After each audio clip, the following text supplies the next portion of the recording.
नमस्कार, बहुत बहुत स्वागत आपका अनादि टीवी पर। मैं हूं आपके साथ पारुल। स्पॉटलाइट देख रहे हैं आप और आज चर्चा करेंगे बड़े चोरों की कब होगी जांच।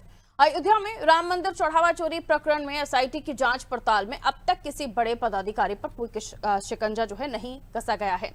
एसआईटी की जांच पड़ताल खानापूर्ति ज्यादा लग रही है।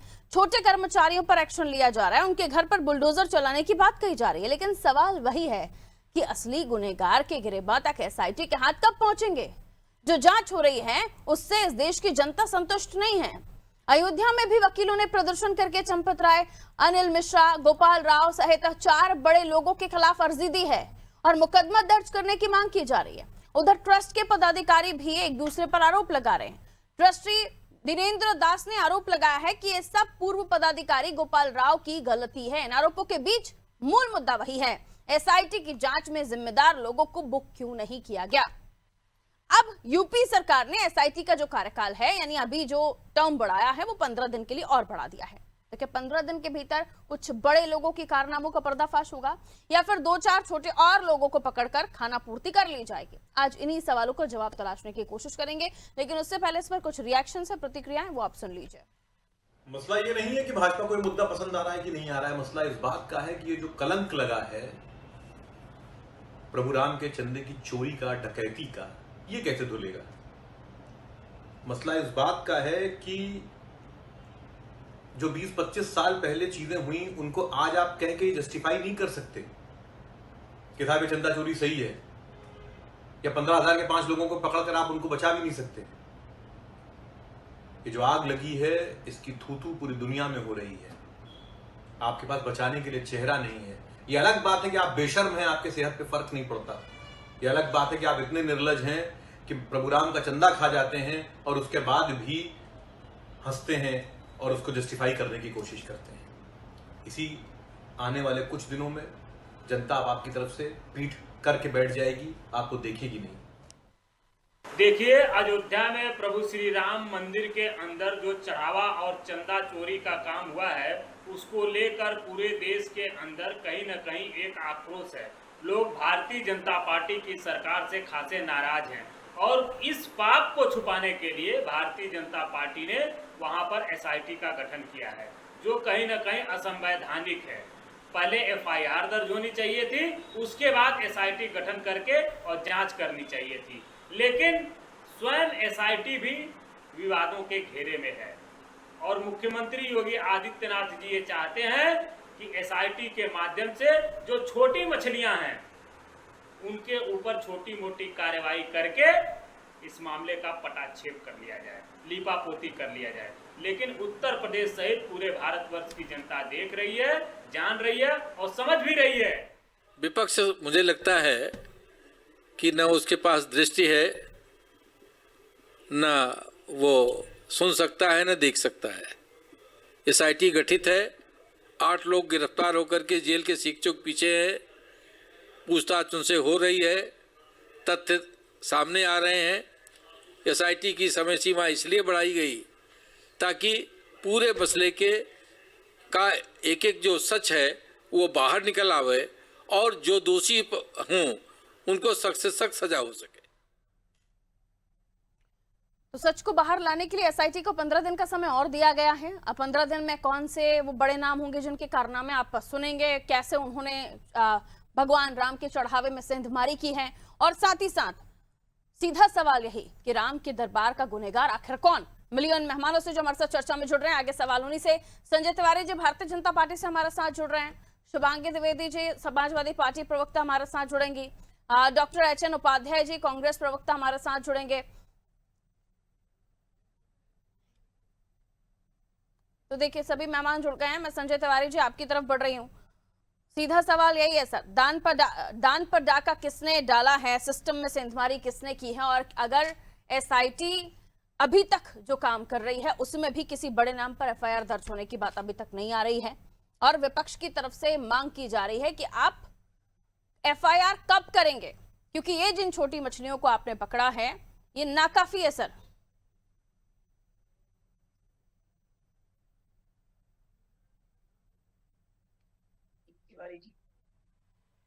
जी संजय तिवारी जी, आवाज आ रही है? हाँ जी आ रही है। संजय जी कहिए। देखिए, एसआईटी का गठन हो चुका है और एसआईटी का कार्यकाल भी जो है 15 दिन के लिए बढ़ा दिया गया है। वो इसलिए बढ़ाया गया है कि जो भी दोषी हों उनको पकड़ा जाए और उनको दंडित किया जाए। यदि सरकार की मंशा गलत होती तो कार्यकाल ना बढ़ाती। तो कार्यकाल बढ़ाने का सीधा अर्थ है कि हम दोषी को दंड देना चाहते हैं। जो भी उसके दायरे में आता है उसकी गिरफ्तारी होगी और उसको दंडित किया जाएगा। संजय जी, आगे जो कार्रवाई होगी, लेकिन ये हुआ कैसे, किसकी देखरेख में सब कुछ था? इन सब चीजों पर तो सवाल उठ ही रहे ना सर, और ये लाजमी है कि आने वाले समय में इन सब चीजों का नुकसान आपको भुगतना पड़ेगा।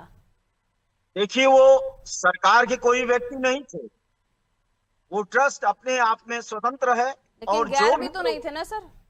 जो भी लोग हैं उसमें, यदि उन्होंने इस तरह की डकैती डाली है तो भगवान राम भी उनको क्षमा नहीं करेंगे।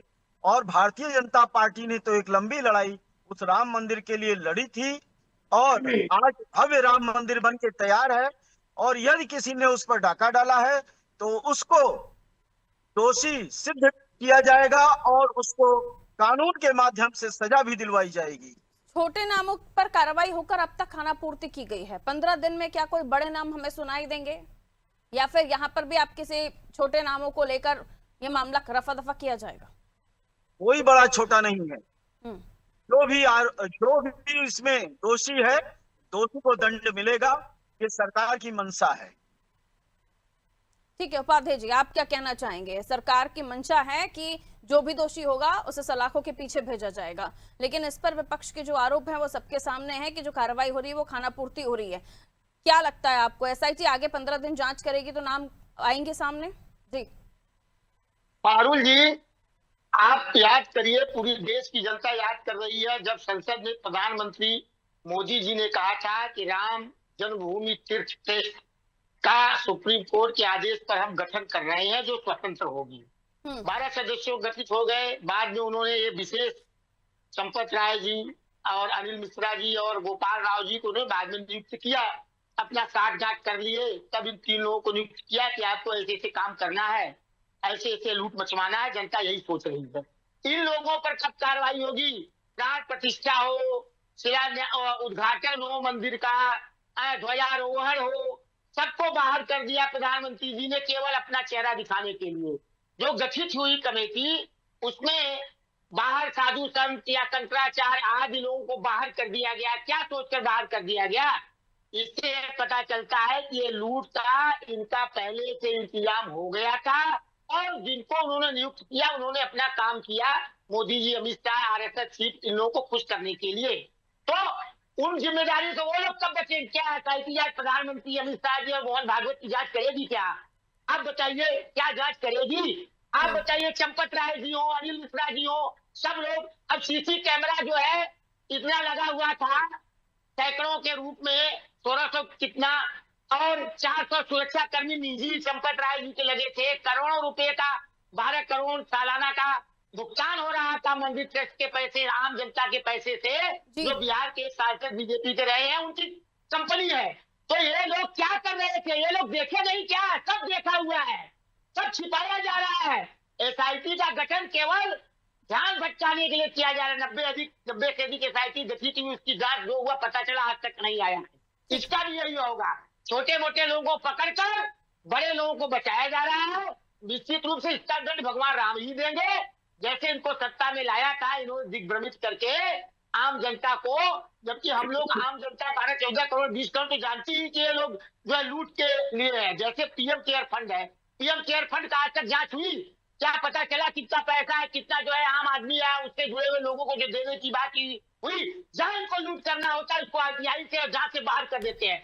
इस देश में क्या कोई चीज बाहर होना चाहिए भैया? कोई रिकॉर्ड, आधिक रिकॉर्ड होनी चाहिए कि नहीं होनी चाहिए? और ये करे सरकार। कांग्रेस ने भी तो देश को लूटा।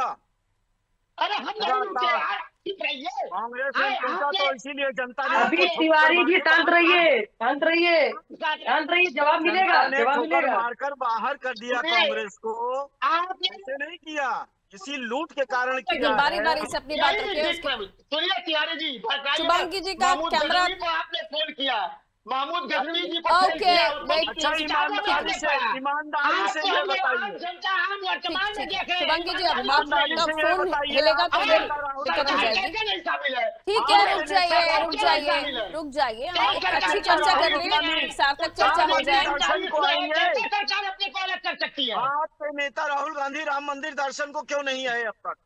अरे क्यों आपने लूट किया, आप लोग अब चोरी कर रहे हो, आप चोरी कर रहे हो, राम आप मंदिर मंदिर की की चिंता चोरी कर है, रहे हो। राम मंदिर की चिंता है, तो आज तक दर्शन क्यों नहीं आए? शर्म आनी चाहिए आपको तिवारी जी। क्या बात कर रहे हो आप? तिवारी जी क्या बात कर रहे हैं भाई? ठीक है, एक जो बात कही जा रही है कि अभी आप लोग, ठीक है, रुकिए तिवारी जी, रुक जाइए। शुभांगी जी, अभी ये बात कही जा रही है बार बार कि यादव मुस्लिम समीकरण पे आपकी पार्टी चढ़ रही थी और अभी आप एकदम से जो ढलान पे गए हैं हिंदू वोटर्स की तरफ, ये मुद्दा उठाते हुए ये कहा जा रहा है सपा अगर न्यूट्रल नहीं रही तो ऐसा ना हो कि यहाँ भी गए वहां भी गए। प्रैक्टिकल क्वेश्चन है शुभांगी जी। मैं एक चीज आपको बताना चाह रही हूँ, देखिए बहुत ही गंभीरता से संजय तिवारी जी भी बोले थे, हमने उपाध्याय सर को भी सुना है, ठीक। देखिए आप इन्होंने एक बात कही है कांग्रेस को लेके, फिर सपा को लेके तमाम प्रकार की चीजें कही है। हम ये कहते हैं बिल्कुल हम आप जिन मुद्दों पे आप 2 बार सरकार में रहे, सरकार में आप आ रहे हैं, आपने हिंदू मुस्लिम का खूब खेल खेला, ठीक। आप हिंदुत्व पे आए, सनातन पे आए, आपने हिंदू को बांट दिया, चलिए छोड़िए। अब आप राम मंदिर पे आए, आप सुनिएगा तिवारी जी, बीच में मत बोलिएगा, आप बोले तो मैं बीच में नहीं बोली, मैंने सम्मान किया क्योंकि ये नियम है, और बीच में आप ना बोलिए, कोई नहीं बोल रहा है, ठीक है। आप राम जी को लेके आए, हमारी आस्था है, हम भी ब्राह्मण है, हिंदू है, ठीक है, लेकिन आप वहीं पर लूटपाट करने लगे। मैं तो एक गंभीरता से कहना चाहती हूँ, ये तो चंदा चोरी की बात आ गई है।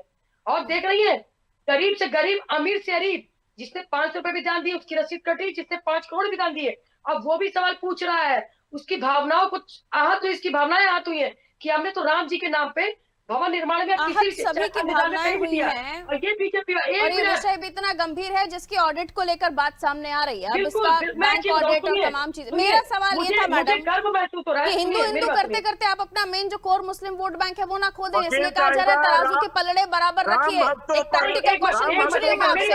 तिवारी जी मैंने बीच में नहीं बोला, तिवारी जी बीच में नहीं बोला, क्यों आप गंभीरता नहीं, मैं आपसे छोटी हूँ, सुनिए बात, मैंने आपके बीच में नहीं बोला। तिवारी जी बात सुना करिए भाई, आप उसके जवाब दे दीजिएगा। हाँ, मेरा सवाल सुना आपने शुभांगी जी? जी बोलिए। मैं सीधा सवाल पूछ रही हूँ, प्रैक्टिकल सवाल पूछ रही हूँ। आस्था आहत हुई है राम मंदिर में, भगवान राम में सबका विश्वास है, जिन्होंने चढ़ावा दिया उनके साथ धोखा, ये सारी बातें हम कर ही रहे हैं। एक प्रैक्टिकल क्वेश्चन है, 2027 आने वाले समय पर जो चुनाव होंगे उसके लिए जो तैयारियां आप लोग बेस बनाने की कोशिश कर रहे हैं, जो वोटर कोर आपका मुस्लिम वोटर है, कहीं ऐसा ना हो कि आप पलड़ा एक तरफ लुढ़काते आपका जो कोर वोटर है वो चला जाए। तो ये कहा जा रहा है, जितने भी विश्लेषक ये कह रहे हैं कि थोड़ा सपा को न्यूट्रल रहना चाहिए। इसका जवाब ले लीजिए। हाँ। क्या मुस्लिम जनता नहीं है? क्या मुस्लिम इस देश का नागरिक नहीं है? सुनिए, राम मंदिर मुस्लिमों का मुद्दा नहीं है ना? नहीं, क्यों नहीं है? देखिए मैं एक चीज बताऊं, कभी भी मुस्लिमों ने ये नहीं कहा कि राम मंदिर ना बने। देखिए बातें काम ना करिए, मैं एक चीज आपको बता दूं, मेरी बात सुनिए, ये हिंदू मुस्लिम तो नंबर, मुझे खुद नफरत होती है कि देश में हिंदू मुस्लिम किया जाता है, ठीक। समाजवादी पार्टी पीडीओ सब समाज की बात करती है, वो सबके साथ चलती है, क्यों? हमें देखिए मुस्लिम भी समझदार है, उसे अभी यही कांड कोई मुस्लिम कर दिया होता, एक भी शख्स कहीं पे भी, तो बवाल हो जाता, आग लग जाती। क्या काम है मुस्लिमों का राम मंदिर, और राम मंदिर के चंदा चढ़ावे से कोई गया तो दर्शन करके चंदा चढ़ावा देने? एक मिनट, क्यों वहाँ पे जो व्यापार पूछ रही हूँ, आपकी पॉलिटिक्स जो कोर पॉलिटिक्स है, मैं उस पर बात कर रही हूँ। आप मेरी बात सुनिए ना, आप लोग जो देखिए, आप जो मुस्लिमों पे आरोप लगाते कि वहाँ पे व्यापार कोई मुस्लिम भाई नहीं कर रहा होगा, आप जाके देखिए केदारनाथ पे कोई मुस्लिम भाई व्यापार नहीं कर रहा होगा क्या? उसने आज तक क्या कोई वहाँ भाला तलवार चला दी है क्या? ये देश चिल्ला के आप लोगों ने तो कहा कि मुस्लिमों को काम नहीं करने दिया जा रहा है वहाँ आसपास। अच्छा एक चीज बता दी, क्या अगर अपना कोई भाईचारा काम कर रहे, कोई गड़बड़ है क्या? कोई काम भाईचारे वाली बात ही नहीं हो रही, आपकी राजनीति की बात हो रही है। राजनेता कब से भाईचारा करने लगे मैडम? आप लोग तो सीधा वोट बैंक के शुद्ध वोट बैंक की बात करने वाले लोग हैं। भाईचारा ना करे, ना, यानी कि भाजपा भाईचारा कर रही है, हम भाईचारा ना करें। मैं तो कह रही हूँ ना, सभी के लिए कह रही हूँ, मैंने बोला आप लोग, मैंने सिर्फ आपको बोला ही नहीं। राजनीति में जो कुछ भी आप लोग कर रहे हैं, मैं क्यों हमारे कोर वोटर की चिंता इलेक्शन से पहले श्री कृष्ण बन जाते हैं अखिलेश जी। जिस राम मंदिर को बनने नहीं दिया आप लोगों ने, उस राम मंदिर चंदा चढ़ावे के लिए आप लोग तमाम, मैं तो सीधी आपकी पॉलिटिक्स पर ही सवाल कर रही हूँ ना, मैं तो सवाल इसलिए कर रही हूँ कि ऐसा ना हो कि आप राम मंदिर के मुद्दे को इतने जोर शोर से उठा रहे हैं, आने वाले समय में आपका हिंदू वोटर आपके पास आए ना आए, मुस्लिम ना खसक जाए। नहीं, हमें डर नहीं है, हमें डर नहीं है। देखिए, हमने कभी, एक मिनट, हमने कभी जाति और धर्म की राजनीति नहीं की। मैं आपको बता दूं, ये बीजेपी को डर है, क्योंकि इन्हें हिंदू तो मंदिर बनवा रहे हैं, फिर काहे श्री कृष्ण का अवतार ले रहे हैं, कृष्ण जी का। ये बताइए क्या है क्या भगवान हमारे नहीं है, भगवान बीजेपी वालों के क्या, ये बताइए। भगवान सभी के हैं, लेकिन राजनीति में जब राजनेता माइक आईडी के सामने नारे लगाने लगे तो फिर समझ लेना चाहिए कि राजनीति में विषय धर्म भी जुड़ गया है। नहीं, जो बीजेपी में काम करते हैं, नहीं, आपने गलत क्वेश्चन किया, आप भी हिंदू मुस्लिम में ले आई, आप मुद्दों पे लेके आई ना। अरे तो जो आपकी पॉलिटिकल स्ट्रैटेजी उस पर तो बात होगी ना मैडम। आप हमारे वोटर की चिंता छोड़िए, हमें वोटर की चिंता नहीं। हिंदू मुस्लिम क्या आप लोग बीजेपी को नहीं बोलते, आप हिंदुओं की राजनीति करते, धर्म की राजनीति करते हैं, नहीं आरोप लगाते हैं, तो वो कौन सा वो ये सवाल में क्या होता है कि आप जिस धर्म की राजनीति कर रहे हैं, आप उसी धर्म को छल रहे हैं। आप ये बताइए, कितने ब्राह्मण लोग मारे गए, निर्दोष लोग मारे गए। अच्छा, एक बात बताइए, श्री कृष्ण का सब्जेक्ट हिंदुओं का सब्जेक्ट है कि मुस्लिमों का सब्जेक्ट है? श्री कृष्ण को मानने वाले हिंदू धर्म के लोग हैं कि मुस्लिम धर्म के लोग हैं? हिंदू धर्म के लोग हैं। तो आप लोग वहां पर क्यों नहीं स्टैंड लेते जब आपको हिंदू धर्म की इतनी परवाह पड़ी है? तो राम जन्मभूमि की बात आई तब भी आप लोग अगेंस्ट में खड़े हुए। कपिल सिब्बल जी को आप अपना समर्थन देकर आगे बढ़ाते हैं, जिन्होंने खुद राम मंदिर के खिलाफ जाकर पैरवी की थी। नहीं, कपिल सिब्बल जी कौन है? कपिल सिब्बल जी को समर्थन सपा ने दिया है ना, क्यों दिया? क्यों नहीं दिया? कपिल सिब्बल जी कौन है? आप कैसे तो सीधा धर्म की बात करें ना, इधर उधर बगले मत झांकिए आप। नहीं, अरे बात हिंदू धर्म की बात करती हैं, भगवान कृष्ण के मामले में, श्री कृष्ण जन्मभूमि के मामले में आप लोगों के सब हवाएं खराब हो जाती है। ठीक है, आपके डिबेट में देखिए, मैं अनादि टीवी का सम्मान करती हूँ। अगर अनादि टीवी डिबेट से मुद्दे से हट के अगर हिंदू मुस्लिम की बात करेगी, वो भी भड़काएगा, आप हमें सिखाएंगे मैडम कि हम क्या बात करेंगे क्या नहीं बात करेंगे। मेरा सीधा सवाल था कि आप लोग जिस मुद्दे को उठाने की कोशिश कर रहे हैं, जिस वोट बैंक को रिझाने की कोशिश कर रहे हैं, मैंने तो सीधा सवाल पूछा था, यहाँ तक तो आप लेकर आए। ठीक है, रुक जाइए, मैंने सीधा सवाल एक लाइन में पूछा था कि आप लोग जिस तरफ से जाके वोटर्स को इकट्ठा करने की, रिझाने की हिंदू वोटर्स को कोशिश कर रहे हैं, राम मंदिर के मामले में, चंदा चढ़ावे के मामले में, ऐसा ना हो कि आपका मुस्लिम वोट खिसक जाए। प्रैक्टिकल सवाल किया था मैंने। ठीक है तिवारी जी, ये मामला पॉलिटिकल हो चुका है, कोई दो राय नहीं है, और आने वाले चुनाव में भले ही छोटा नुकसान हो बड़ा नुकसान हो, लेकिन ये नुकसान आपको होने वाला है। इसकी भरपाई के लिए फिलहाल आपके पास कुछ नहीं है। जब तक सजा नहीं हो जाती, जब तक उनके मुखौटे उतर नहीं जाते, तब तक आपको ये सुनना ही पड़ेगा। तिवारी जी, नहीं, हिंदू, प्रत्येक हिंदू चाहता है उनको सजा हो, आस्थावान हिंदू चाहता है सर, कब तक? जो जिसने डकैती डाली है उसके विरुद्ध दंडात्मक कार्रवाई हो, कड़ी से कड़ी कार्रवाई जब शुरू हुई थी उससे पहले से ये बात सुन रहे हैं, अभी भी यही बोल रहे हैं। मुख्यमंत्री जी बार जाके राम मंदिर जब बनाए, माननीय मुख्यमंत्री कितने बार गए आप बताइए? हमारे मुख्यमंत्री का डर नहीं किसी को है। मेरी बारी में आप मत बोलिए, आप तिवारी जी को बोल लेने दीजिए, फिर वो आपकी बारी में बोलेंगे तो आप फिर बोल नहीं पाएंगी, इसलिए कहती हूँ एक एक करके बात कर लीजिए। हम हिंदू हैं, जवाब दीजिए। गर्व से मंदिर जाएंगे। आपके नेता क्यों नहीं राम मंदिर जाते? राम भक्तों पर गोलियां चलवाने वाली सपा कितनी चलाएगी? आपको मुलायम सिंह यादव ने जाके गोली चलाई थी क्या?